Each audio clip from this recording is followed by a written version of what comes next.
წელს შეველოდებით 4 მილიონამდე ვიზიტორს, მომავალ წელს 5 მილიონამდე. ეს არის პირველ რიგში, რა თქმა უნდა, ეკონომიკური ასპექტი, რომელიც უკავშირდება პირდაპირ ხალხის დასაქმებას. ტურიზმს აქვს ძალიან სერიოზული პოლიტიკური ასპექტი ასევე. ჩვენ გავაუქმებთ სამხრივად ვიზები რუსეთის ფედერაციის მოქალაქეებისთვის საქართველოს შემოსასვლელად. და მიუხედავად რუსეთის საგარეო სამინისტროს მრავალმხრივ შემაშინებელი გაფრთხილებისა, რომ საქართველოში მათ ემუქრებათ საფრთხე, საქართველოში უკვე აფეთქება პრაქტიკულად ციფრებში რუსი ტურისტების აქ ჩამოსვლის. ისინი წაიღებენ ამბავს, რომ საქართველო არის ყველაზე უსაფრთხო ქვეყანა ევროპაში და მათ სამეზობლოში. ისინი წაიღებენ ამბავს, რომ საქართველოში ინფრასტრუქტურა ვითარდება ძალიან ჩქარა.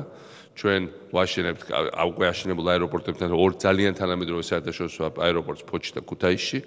ჩვენ ვაშენებთ ავტობანს, რომელიც შეერთებს თბილისს, აზერბაიჯანის საზღვარს, თურქეთის საზღვართან. წაიღებს ამბავს, რომ არც ერთი საგზაო პოლიციელი მას უსამართლოდ არ აჩერებს. წაიღებს ამბავს, რომ ჩვენ გვაქვს ყველაზე თანამედროვე მესაზღვრეების ინფრასტრუქტურა მსოფლიოში. იმიტომ რომ ჩვენთან შემოსვლა არის თუ ელექტრონული ჩიპი გაქვს პასპორტში, ახალი გეითებია თბილისშიც, ბზარბშიც, გავრცელდება ყველა ქვეყნის მოქალაქეს, რომელსაც აქვს ელექტრონული ჩიპები, საქართველოს საზღვარზე შემოდიხარ პასპორტის ამოღების გარეშე. გუშინ რუსეთის დუმაში დამტკიცებისას რუსეთის იმ პრეზიდენტმა, რომელმაც ხელი მოაწერა საქართველოს ტერიტორიების ოკუპაციას, განაცხადა, მე არ მიყვარს სააკაშვილი, მაგრამ ჩვენ უნდა მივბაძოთ, გადმოვიღოთ რუსეთში განვახორციელოთ საქართველოს მიერ წარმოებული წარმატებული რეფორმები. მე არ ვიცი სხვა მაგალითი თანამედროვე მსოფლიო ისტორიაში, სადაც 100-ჯერ დიდი ქვეყნის წარმომადგენელი, რომელიც ახორციელებს პატარა ქვეყნის ოკუპაციას, ჯერ ვერ მოახერხა ეს ოკუპაცია ბოლომდე, კიდევ კარგი რა თქმა უნდა ვერ მოახერხა. მეორე, რამდენიმე წლის შემდეგ აცხადებს, რომ ის მზად არის ამ ქვეყნისგან ისწავლოს, როგორ მართოს საკუთარი ქვეყანა.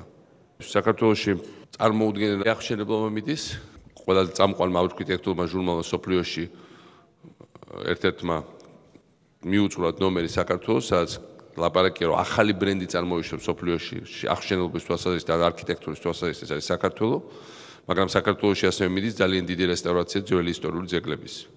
როგორც თქვენ თქვით, მე აქედან მიდივარ მაგალითად ახალციხეში, სადაც პრაქტიკულად მივიწყებული ქალაქი უბრუნდება სიცოცხლეს. ხელახლა ვიგონებთ ჩვენ იმას, რაც იყო ჩვენი დიდი ისტორიული მემკვიდრეობა. ჩვენ ვაღდგენთ ახალციხეს და ეს იქნება ახალი ქართული სასწაული და თან ვაღდგენთ მსოფლიოში ყველაზე სწრაფი ტემპებით. შევიტანეთ საქართველოს პარლამენტში საკონსტიტუციო ცვლილება, რომელთაც ახალ ქალაქს ლაზიკას, ახალ საპორტო ქალაქს ლაზიკას, რომელსაც ვაშენებთ სამეგრელოს ტერიტორიაზე, უნდა მიეცეს განსაკუთრებული სტატუსი. ასევე საქართველოში ვითარდება სამკურნალო კურორტების თელექსელი. ქალაქი ბორჯომი და მსოფლიოში მესამე ყველაზე პოპულარული მინერალური წყალი. ეს ალბათ არავინ არ იცის ამ დარბაზში. ევიანის და პერიეს შემდეგ არის ბორჯომი. აი ეს ქალაქი ბორჯომი იყო ბოლომდე განადგურებული. ბორჯომში ახლა შენდება რამდენიმე ხუთვარსკვლავიანი და ბევრი სხვა პატარა სასტუმრო. შემდეგი კურორტი ეს იქნება აბასთუმანი. შემდეგი გზიდან გადადიხარ კურორტ საიმეში, რომელიც რეგიონალური სერიოზული ცენტრია მინერალური წყლების და ტურიზმის და შემდეგ ჩვენ ვიწყებთ წყალტუბოს აღორძინებას და დაიმახსოვროთ ჩემი სიტყვა. 5 წლის შემდეგ წყალტუბო იქნება ყველაზე დიდი საკურორტო სახელი ყოფილ საბჭოთა კავშირის ტერიტორიაზე ამ რეგიონში და აღმოსავლეთ ევროპაში კარლოვი ვართან ერთად. ჩვენ გვინდა რომ ყველა ტურისტმა იცოდეს რომ საქართველოს აქ ღვინო. ამიტომ მივიღეთ გუშინზე გადაწყვეტილება რომ ყველა ტურისტ რომელიც ჩამოვა ჩვენ აეროპორტებში და სასაზღვრო პუნქტებზე სასუვენირო ღვინის ბოთლი ვაჩუქოთ თავის ბროშურით რატო არის საქართველოს ღვინის ქვეყანა. თბილისის აეროპორტის გარშემო გავაშენოთ დიდი ახალი ვენახი. იმიტომ რომ როცა ხდება საქართველოს ევროკავშირში ინტეგრაცია, ძალიან მნიშვნელოვანია რომ ევროპაში ბევრ ადამიანს ყავდეს ნანახი საქართველოს და არ ქონდეს წარმოდგენა მხოლოდ რუსული პროპაგანდით და რომ ეს არის ჩამორჩენილი გაუბედურებული კონფლიქტებით მოცული ქვეყანა და დღესაც კი ასობით მილიონი იხარჯება პირდაპირ ფულის, ჩილოისთან მოსულის, გაზპრომის და სხვის, იმიტომ რომ მოისყიდონ ჟურნალისტები, მოისყიდონ ტელევიზიები, მოისყიდონ ლობისტური კომპანიები, ყველა ლობისტური კომპანია იქირავეს საერთოდ რაც ასწავლებს დღეს ვაშინგტონში და ევროპაში, ოღონდ საქართველოს გააშავონ. ამ პროპაგანდის მოკლის ყველაზე უებარი საშუალება არის ერთი, ჩამოხვიდე საქართველოს და შენი თვალით ნახო. და მე როგორც აი სიბნელის ციხესიმაგრე ისე ინგრევა ეს ყველაფერი და ეგრევე ნათდება ყველაფერი.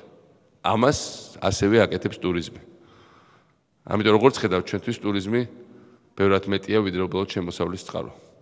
ჩვენთვის ეს არის ჩვენი იდენტურობის, ჩვენი მეობის, იმიტომ რომ ქართველები ძალიან სტუმართმოყვარე ხალხი არიან, ამის გაგრძელებაა და ამის ახალი რეინკარნაციაა.